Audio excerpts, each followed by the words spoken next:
It's on, yes. Okay. This aspect 300, okay? This one CC machine, constant voltage. This how to fix the tungsten, the peg torch. Put it here first. Okay, and twist. Lock. Then this one making the hole. Okay, and then press lock. Okay. The other one just put it pointed and then press. Okay. So release it like this. Okay. Okay, now we go to machine. This is sign is easy for aluminum welding only. Okay.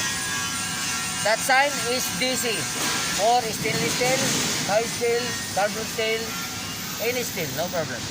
So, for example, AC. This is the high frequency. This is the left touch up. Okay. This is the switch only. The other one is arc. If you put arc, it will put here, remove and put the electrode. That electrode. So now we need to welding AC. Just press this, coming here. And then this area is switch. If you press this manual, the other one automatic, long weld. Then this area is for the frequency. So only press this one. After you finish 60, standard this one, don't changing. 60 standard, huh? Yeah, standard. Maybe thickness bigger. No problem. Thickness small, big, no problem. Only 60. 60 because the sound only. We need to lower. And then off. Okay. Now this is the selection. This is the select cell. So this one for gas. If I press free flow. First gas, you can add, you can close. Always close. This one. The other one, 50% amperage. This one always 50. The next one, off. No need putting. Off. Always off. 0, 0. This is the ampere.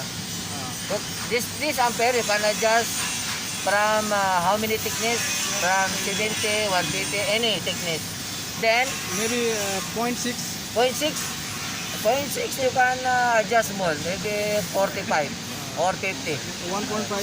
1.5, 60. And then 2, 3, 4 more coming.